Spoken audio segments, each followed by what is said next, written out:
अस्सलाम वालेकुम रहमतुल्लाहि वबरकातुहू। आज की इस क्लास में हम दो अहम सनती पॉलिसियों का जायज़ा लेंगे। नंबर 1 है सनती पॉलिसी क़रारदाद 1956 यानी 1956 की सनती पॉलिसी, और दूसरे है 1991 की सनती पॉलिसी इंडस्ट्रियल पॉलिसी रेजोल्यूशन 1991। तो आइए देखते हैं इन दो अहम पॉलिसियों में किस तरह माशी निज़ाम में तब्दीली लाई गई और किस तरह ये दो पॉलिसी हिंदुस्तान की माशी प्लानिंग में इंतहाई अहमियत रखते हैं। तो आइए देखते हैं। सबसे पहले हम 1956 की सनती पॉलिसी। इस सनती पॉलिसी का ऐलान हुकूमत हिंद ने पहली सनती पॉलिसी 1948 के बाद कुछ कई सियासी चेंजेस हिंदुस्तान में आए। जैसे 1947 में हिंदुस्तान आज़ाद हुआ, 1948 में नई पहली सनती पॉलिसी बनाई गई। इसके बाद 1950 ईस्वी में हिंदुस्तान का दस्तूर नाफिज हुआ। तो इस दस्तूर के तहत हिंदुस्तान को एक सोशलिस्ट यानी फलाही ममलिकत करार दिया गया, वेलफेयर स्टेट करार दिया गया, इश्तराकी मैशियत करार दी गई। तो इस तरह क्या है, ये सोशलिस्ट जो है सो तर्ज था, इसमें कई माशी तब्दीलियाँ लाई गई। लिहाजा इस दस्तूर के निफाज के बाद 1956 में नई सनती पॉलिसी बनाई गई, जिसमें कई तब्दीलियाँ की गई। तो इस तरह सनती पॉलिसी के जो चंद उसूल हैं वो बाकायदा तौर पे यानी सनती तरक्की और बाकायदा तौर पर इंतज़ामिया को ये जारी करने के लिए एक लाहे अमल तैयार करना होता है। लिहाजा इसी को सनती पॉलिसी कहा जाता है। यानी सनती पॉलिसी ऐसा बयान होता है जो सनती तरक्की और बाकायदा तौर पर इंतज़ामिया को जारी करती है, यानी सनती तरक्की का खाका पेश करती है। मुल्क के सनतियाने में अवामी और ख़ानगी शोबे का मुक़ाम बड़ी और छोटी सनतों के मुताबिक उमूर को बयान करता है। सनती पॉलिसी चंद उसूल और तरीक़ा पेश करती है जिससे सनती सरगर्मी का तर्ज़ और नमू मालूम होता है। सनती पॉलिसी के मक़ासिद मंदरजा झैल हैं। नंबर 1 तेज़ सनती तरक्की, यानी सनती पॉलिसी 1956 का पहला मकसद था सनती तरक्की को तेज़ तर बनाना। नंबर 2 मुतवाज़न सनती साख्त, यानी सनती साख्त में तवाज़ुन होना चाहिए, हमवार सनती साख्त। नंबर 3 माशी क़ुव्वत के इर्तिकाज़ का तहफ़्फ़ुज़, यानी दौलत चंद हाथों में जमा ना हो बल्कि दौलत मुल्क के समाज के आम तबक़ात में भी पहुँची जाए। नंबर 4 मुतवाज़न इलाक़ाई नमू, यानी तमाम इलाक़े मसावी तौर पर तरक्की करें। नंबर 5 पैदावार में इजाफ़ा, यानी सनती पैदावार में तेज़ी से इजाफ़ा किया जाए। इस सनती पॉलिसी के ये चंद मक़ासिद थे। तो इस तरह ये सनती पॉलिसी मुल्क में माशी तरक्की का प्रोग्राम पहले यानी मंसूबे के साथ लाया गया था, लेकिन दूसरे मंसूबे में भारी सनतों का क़याम और तरक्की को अहमियत दी गई। इसी पेश नज़र 1956 की सनती पॉलिसी का आगाज़ किया गया, ऐलान किया गया। अवामी शोबे में सनती सरगर्मी का तरीक़ा बेहतर समझा गया और इस तरह माशी क़ुव्वत का इर्तिकाज़ ख़ानगी हाथों से महफूज रखा गया। इन तरक्याती उमूर की रोशनी में नई सनती पॉलिसी का 30 अप्रैल 1956 को ऐलान किया गया। यानी नई सनती पॉलिसी का ऐलान कब किया गया? 30 अप्रैल 1956 को इसका ऐलान किया गया। इसके भी कुछ अहम जो है सो मक़ासिद थे जिसको हम ऊपर बयान किए हैं, और चंद और कई एक मक़ासिद इसमें शामिल किए गए। जैसे नंबर 1 है माशी नमू की शरह और सनतियानी की रफ़्तार को तेज़ तर करना, अवामी शोबे को तवस्सी देना, आमदनी और दौलत में तफ़ावत यानी फ़र्क को कम करना, भारी सनतों और मशीन साजी की सनतों को तरक्की देना, इलाक़ाई मुतवाज़न तरक्की का हुसूल, यानी तमाम इलाक़ों की मसावी तरक्की हासिल करना, रोज़गार के मौक़ों में इजाफ़ा, और घरेलू, देही और छोटे पैमाने की सनतों की हौसला अफजाई, फ़नी और इंतज़ामी तरक्की, ख़ानगी शोबे को बढ़ावा, समाजी व माशी फ़ायदों की बहम रसाई। यानी 1956 की क़रारदाद में सनतों को सनती तरक्की के लिए इस तरह के मक़ासिद को बताया गया है, शामिल किया गया। लिहाजा मुल्क माशी तौर पे मज़बूत हो सके और मुस्तहकम सनती तरक्की हासिल कर सके।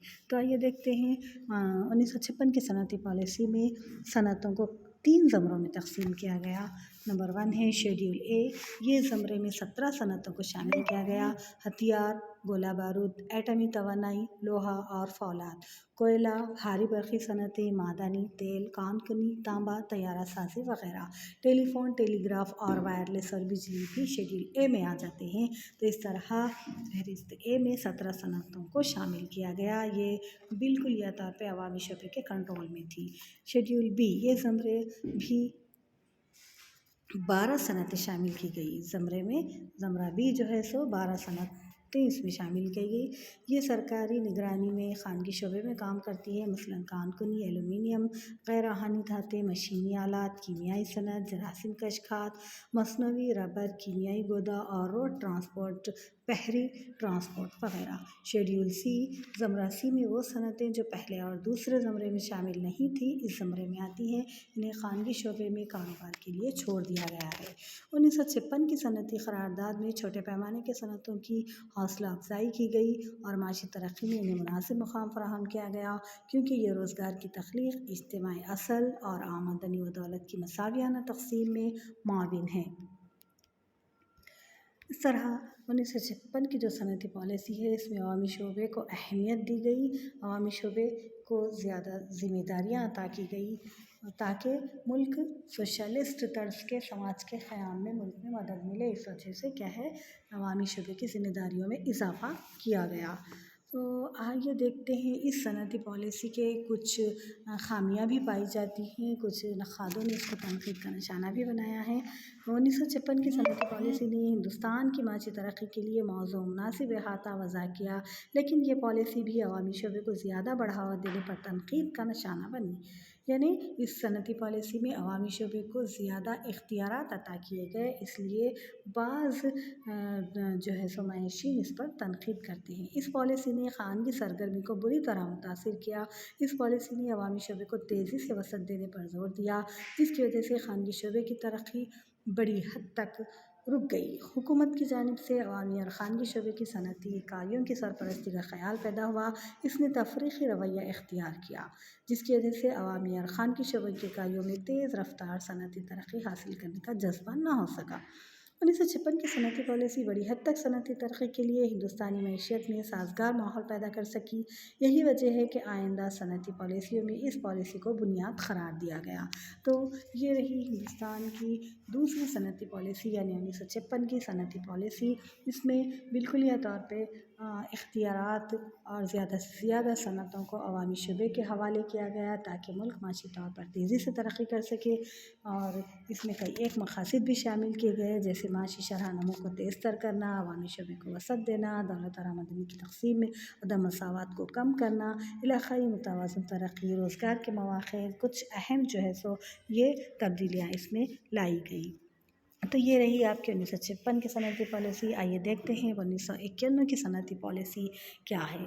1951 की सनती पॉलिसी करारदाद क्या है, इसको नई माशी पॉलिसी भी कहा जाता है, इसको LPG मॉडल भी कहा जाता है, इसको राव मनमोहन मॉडल भी कहा जाता है, क्योंकि ये सनती पॉलिसी का जब ऐलान किया गया तो प्राइम मिनिस्टर नरसिम्हा राव थे और फाइनेंस मिनिस्टर मनमोहन सिंह थे, लिहाजा इसको राव मनमोहन मॉडल भी कहा जाता है। इस पॉलिसी में लिबरलाइजेशन, ग्लोबलाइजेशन और प्राइवेटाइजेशन, खानगियाना, आलमियाना और आज़ादियाना को मुतारिफ़ किया गया है, इसलिए इसको LPG पॉलिसी भी कहते हैं। और इसको नई सनती पॉलिसी भी कहा जाता है, नए माशी इस्लाहात के नाम से भी इसको मौसूम किया जाता है। तो आइए देखते हैं 1951 की सनती पॉलिसी क्या है। 1951 की सनती पॉलिसी का ऐलान 24 जुलाई 1951 में किया गया। इस पॉलिसी ने सनती तरक्की में क़ानूनी पाबंदियों पर ख़ास नज़र रखी, जो बड़ी हद तक कौमी और बैनुल अक़वामी माशी हालात के लिए बेहतर नहीं समझी गई। पॉलिसी के बयान में अहम मक़ासिद रोज़गार में इजाफ़ा, माशी अदम मसावत में कमी, सनतों की बाकायदा तौर पर जाँच पड़ताल और लाइसेंसिंग पॉलिसी की बर्खास्तगी, MRTP एक्ट में तरमीम की गई ताकि सनती तरक्की की रफ्तार में तेज़ी से इजाफ़ा हो सके। آئیے دیکھتے ہیں صنعتی پالیسی کے کیا خصوصیات ہیں، یعنی نئی صنعتی پالیسی کن خصوصیات کی حامل ہے۔ اس میں پہلی خصوصیت ہے صنعتی لائسنس کی برخاستگی۔ معیشت کو آزاد کرنے کے لیے ایک اہم قدم کے طور پر نئی صنعتی پالیسی نے سوائے چند صنعتوں کے جن کا تعلق سلامتی اور حکمت عملی کے معاملات اور سماجی وجوہات سے ہو کے علاوہ تمام صنعتوں کے لیے لائسنس کے لزوم کو برخاست کیا گیا۔ نمبر 2، رجسٹریشن کی شرائط لازمی، یعنی جو رجسٹریشن کی شرائط لازمی تھی اس میں نرمی برتی گئی۔ رجسٹریشن شرائط میں نرمی، صنعتوں کے لیے director general of technical development میں رجسٹریشن کی شرائط کو ختم کر دیا گیا۔ اس پالیسی کی روح سے کسی بھی صنعت کار کے لیے نئی صنعتی اکائی قائم کرنے کے لیے یا موجودہ صنعتی اکائی کی توسیع کے لیے صرف حکومت کو اطلاع دینا کافی ہے۔ نمبر 3، بیرونی راست سرمایہ کاری FDI۔ اس پالیسی میں بیرونی راست سرمایہ کاری FDI کے اصول کو اہمیت دی گئی۔ اس پالیسی کے تحت 34 اولین اہمیت رکھنے والے صنعتوں کے لیے FDI کی حد 51% رکھی گئی، یعنی ان صنعتوں کے لیے ایکویٹی سرمایہ میں 51% بیرونی راست سرمایہ کی اجازت دی گئی۔ ان 34 صنعتوں میں قابل ذکر commercial fertilizers, drugs, hotels, agricultures, ویلرز وغیرہ کو شامل کیا گیا۔ نمبر 4، بیرونی ٹیکنالوجی۔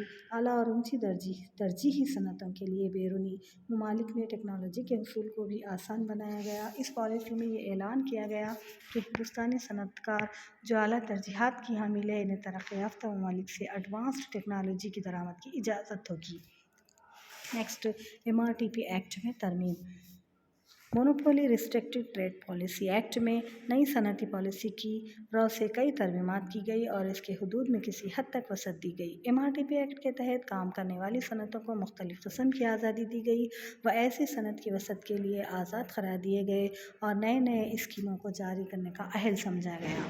نیا ترمیم شدہ قانون اجارہ داری پر کنٹرول اور نامناسب تجارتی سرگرمیوں پر پابندی پر زور دیتا ہے کہ صارفین کے مفاد کا تحفظ ہو سکے۔ آخری خصوصیت اس پالیسی کی یہ ہے چھوٹے پیمانے کی صنعتوں کا فروغ۔ نئی صنعتی پالیسی میں چھوٹے پیمانے کی صنعت کی ترقی کے لیے مخصوص اقدامات کیے گئے، جس کے تحت چھوٹے پیمانے کی صنعتوں کی ترقی کے لیے مرکزی حکومت کی جانب سے خاص کر فنڈز جاری کیے گئے تاکہ ان صنعتوں کے ذریعے ترقی، روزگار اور برآمدات میں اضافہ کیا جا سکے۔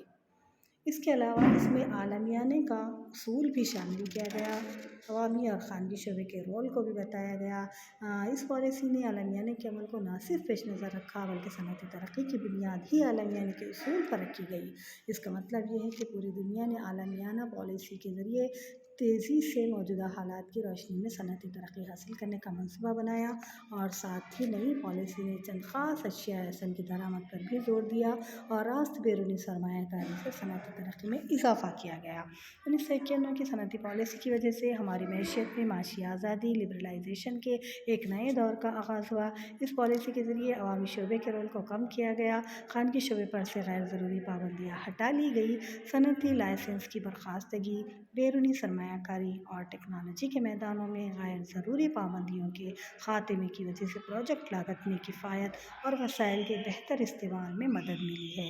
1991 کی صنعتی پالیسی کی وجہ سے ہمارے صنعتی شعبے کی ترقی میں سرعت پیدا ہوئی، بیرونی سرمایہ کاری کی آمد سے خانگی شعبے میں حوصلہ افزائی ہوئی، اشیاء کی مارکیٹ بھی وسیع ہوئی، آزادی آنے کی وجہ سے بیرونی کمپنیوں کا تعاون بڑھ رہا ہے۔ لیکن 1991 کی صنعتی پالیسی میں معاشی چھوٹ اور کنٹرول میں نرمی کی وجہ سے خانگی شعبے میں بدعنوانیاں اور بے قاعدگیاں بڑھ رہی ہیں۔ بیرونی سرمایہ کاری پابندیوں پر نرمی اور لبرلائزیشن کی وجہ سے ملٹی نیشنل کمپنیوں کا معیشت میں اثر و رسوخ بڑھ گیا، لہٰذا معاشی آزادی کو اس کا خطرہ محسوس کیا گیا۔ لیکن اس کے باوجود نئی صنعتی پالیسی کو انتہائی اہمیت دی گئی۔ اس کو نئے معاشی اصلاحات کے نام سے بھی یاد کیا جاتا ہے۔ آج کی کلاس میں 1956 کی صنعتی پالیسی اور 1991 کی صنعتی پالیسی کو بیان کیے ہیں۔ تو اس طرح معیشت کی یہ دو اہم پالیسیاں تھیں جو معاشی طور پر کئی تبدیلیوں کا باعث بنی۔ انشاءاللہ نیکسٹ کلاس میں ہم پھر نیا ٹاپک لے کر حاضر ہوں گے، تب تک کے لیے اجازت دیجیے، اللہ حافظ۔